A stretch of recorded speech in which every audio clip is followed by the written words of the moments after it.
Okay.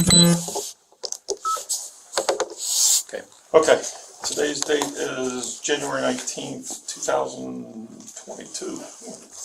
The time is approximately 2:29 p.m.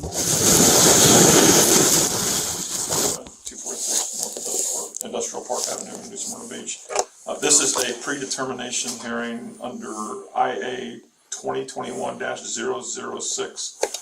Present is myself, Chief Coffin, Lieutenant Mark Severance, Officer Christopher Beatty, and Greg Cook. Greg, what is your official title with IUPA? Business agent. Business agent. I can't get that right. Okay, so the purpose of this predetermination hearing is to give you, Officer Beatty, a chance to provide any information that I may not have in order to make a decision, or to give me any information that you feel is important. Have you been provided with all the documents for the IA? I have. Had a chance to review them? I have. You understand that this meeting is being recorded? I do. And do you have any issue with that? No. Okay. So if you've been provided with all documents, you've seen that the investigating officer has sustained the violation, Group 2, Section M, violating the rules, orders, policies issued and adopted by the City Commission, City Manager, Department Head. Specifically, PPD 15-2, Section 15-217, investigative detentions. Right. Okay, floor is yours.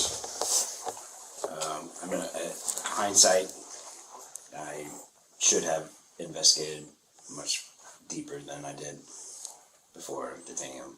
So I already told Lieutenant Severance that I understand that I'm in violation of that. When during the call, I was under the impression that the way he made it sound that he was actually on private property and trespassed, that he was asked to leave, and that his waitresses were scared. So after investigating that, I found out there was nothing, and unhandcuffed him and made him right and told me he was free to go. I felt that I did it in a professional manner, and obviously was unaware that he was who he was. Not that that matters, but you know, looking back, hindsight, you know, I could have investigated with Galt standing there further, or had the information that Galt had. Either way.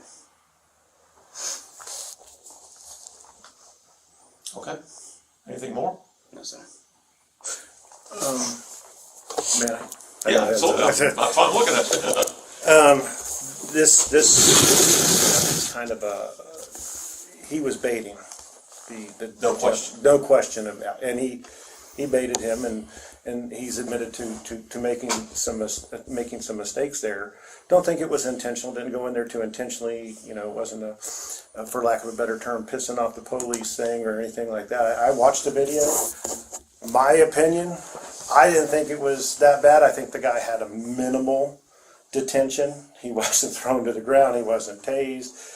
Was it did the violation occur? Yeah, he did procedurally, but he also didn't go into it looking to do that. It was a mistake, and I think you know, all of us sitting here have been police officers. I think, you know, mistakes have been made in all of our careers, and especially with this, you know, this guy was probably, in my opinion, doing stuff that would elicit the very call that came into to dispatch that he wanted in order to create the confusion.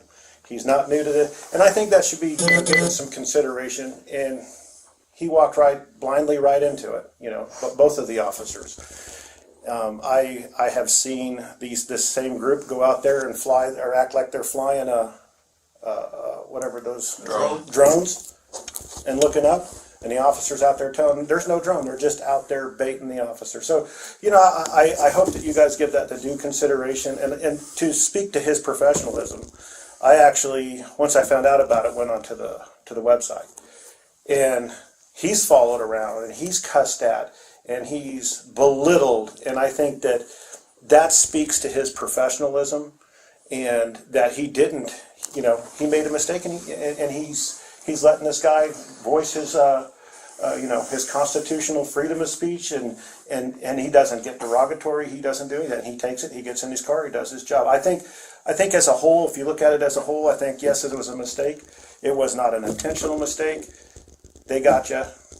And I think that we shouldn't, my personal opinion is all these officers out here, there's going to be a mistake, and to have hammer them with the discipline when in a situation like this for a group that is coming after the officers to elicit this very kind of reaction and kind of tricking them in that kind of reaction. I hope that gets looked at as in the totality of determining what kind of discipline to issue. I really do. And I've ran into this group. I've been a victim of this group before.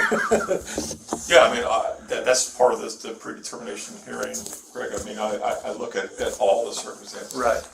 The factual stuff and the underlying issues that are there. So, I mean, all of that is absolutely looked at. When help define for me what hammered is. Well, no, I didn't mean that. That's just the way I talk. I don't mean hammered. I think I would hope that, and this is just my opinion. This isn't Chris. Yeah, this is an open meeting. That my opinion is this is a good department issue training. Hey, look, these guys came here. This is what they do. You have to make sure that you understand where the line is, because they're going to go right up to it and they're going to force you to get it. And I think it's a good training opportunity to give to the whole department and make it a learning experience.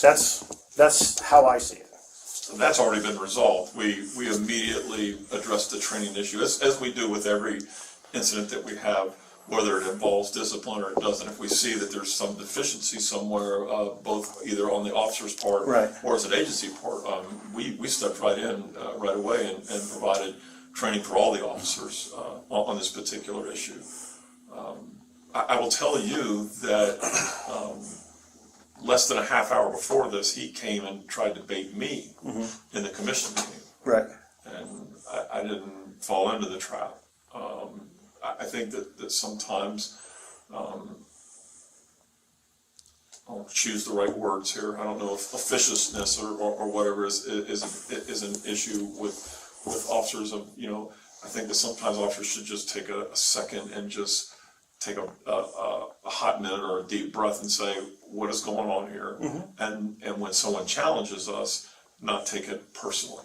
Yes. Not challenging me or you or whatever. They're challenging the uniform and the badge. It's like we just happen to be wearing it, so we shouldn't take personal offense to it. Right. I can say I don't ever take it personal. And watching the video, my voice is never raised. It never sounds like I'm backed into a corner. To me, it's not personal. I don't wear this badge. I wear it with honor, but I don't wear it like I'm the police, like some people. I'm going to stay where I'm going to stay, regardless of what you think. Okay, so then why the conversation about whether or not someone is entitled to an attorney and then the response of you get an attorney in court, not out here? Because we don't ever call an attorney to the scene. And do you think that's the appropriate response, or would it be this is, either, yes, it is a custodial interrogation, or it's not a custodial interrogation, and that determines what an attorney is, as opposed to, you don't get one out here? I'm just asking a question. I mean, it's not. I've never used that word before. I've been asked that several times, and I just tell them that we don't do attorneys on the side of the road. That's what the court system's for. Okay. That's not. You could watch the video. That was not said like with anger or malice. It was just, you don't get one of those out here. You get it in court, but out here we're trying to figure out. We're doing an investigation to figure out what laws were broken and what wasn't, and whether you need to go to jail or not. Okay. Anything else from either one of you? No, sir. No, sir. Okay. Then the time now is approximately 2:38, and that'll conclude the predetermination hearing.